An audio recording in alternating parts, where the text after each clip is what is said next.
Research is something that everyone can do, and everyone ought to do. It is simply collecting information and thinking systematically about it. Raywin Connell.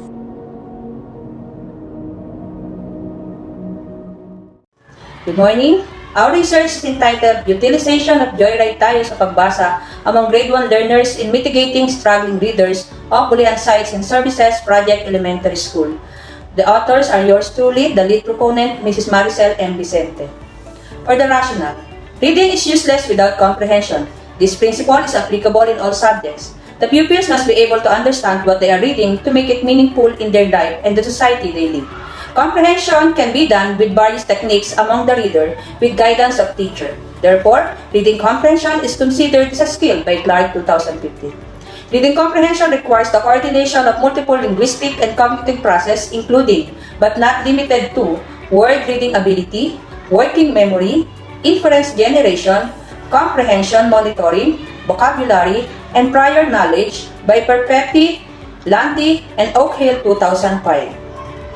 Research shows a large percentage of adolescent learners abroad, even those English-speaking countries, either complete secondary school with low rates of dropout of school because they are poor readers and cannot maintain the high demands of secondary level of reading.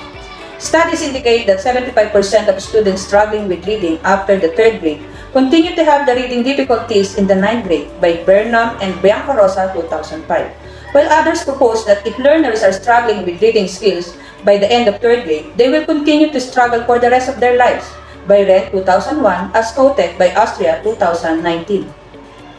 Biancarosa and Snow 2006 posited that 8 million school-aged children who read below grade level and 70% of older adolescents who struggle with some form of remedial reading do not suffer from difficulties with reading words. Rather, their common problem lies in reading comprehension difficulties by OECD or Organization for Economic Cooperation and Development 2004. Reading comprehension research validates supporting struggling learners with reading comprehension by providing opportunities for cognitive development.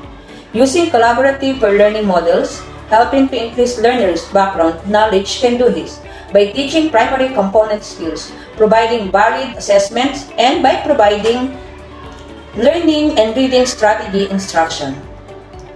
Research also encourages professional learning opportunities for improving educators' awareness and a deeper knowledge of the processes involved in reading assessments and the strategy instruction by Tordisen et al. 2007. For the key literature, reading comprehension is one of the most complex behavior in which humans engage. Reading theories have grappled with how to comprehensively and meaningfully portray reading comprehensions, and many different theoretical have been proposed in recent decades by McNamara and Magliano 2009, Perfetti, and Stafura by 2014. Reading comprehension is a skill that is critical in the educational success of all individuals. Without adequate reading comprehension skills, students can struggle in many subject areas. Reading comprehension is an important skill needed for all areas of school subjects other than reading or literatures. For comprehension skills are significantly important include science, social studies, and math. In the area of science, research indicates that many students lack prior knowledge and reading strategies to generate inferences. Thus, the students comprehend science text poorly. It also found that students lack the specific reading strategies to generate inferences that aid in the understanding text by Best Rowe, Uzura, and McNamara 2005. Good morning. I'm Winnie Mejia, co-proponent of this study. I'm giving you the research methodology sampling. The 50 pupils of Grade 1 of Bulihan Sites and Services Project Elementary School, whose reading abilities fall under frustration level, were the subject of this study. The reading ability of our subject was determined after the utilization of the summative test assessment. The result of the summative test assessment was the basis for the participants of the study. These participants fall under frustration level. This study, which aimed to assess the reading comprehension of learners using the Joyride reading material in Grade 1, used the class record to collect data on the profile of the student, respondents in terms of the scores in pre-test and post-test. Next, This study used the summative test to describe the reading comprehension level of the students on module in Filipino in terms of independent, instructional, frustration, and non-reader. Interviews was conducted to came up with the classroom-based interventions and proposed for the overall improvement in reading comprehension for grade 1 pupils. For findings, reading comprehension level of the students using module in Filipino. This study aimed to assess the reading comprehension of learners modules in grade 1 Filipino. Scores of the pupil respondents. Table 1 shows that test scores of pupils during the pretest. The intervention was done before the times the tests were given. Based on the table, it was found out that all pupils score were fall on frustration level. Reading comprehension level on the students using module in English. Table 2 shows the test scores of the pupils during the post-test. The intervention was done between the times the post-tests were given. Based on the table, it was found out that there is an improvement in the reading comprehension of the pupils. Table 3 shows the result of the test.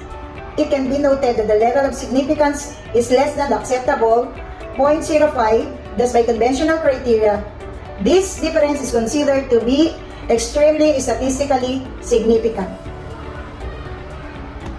Good morning, everyone. My name is Marivic and Madrona, co-proponent of this research, and I'm giving you the implications. The result of this study suggests that the project Joyride Pagbasa is greatly helping and improving students' reading comprehension skills, so it's important for teachers to provide opportunities to students' needs in order to maximize the impact of intervention. The conclusions are the following. The following conclusions were drawn. Number 1, all the target students were in the level of frustration on the reading comprehensions abilities before Joyride sa Pagbasa was implemented. Number 2, the target students belong to the instructional reading competency level in terms of comprehension after Project Joyride sa Pagbasa was utilized.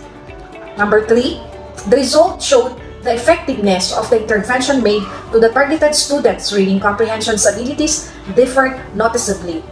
Therefore, Project Joyride sa Pagbasa is a successful intervention in improving reading comprehension skills.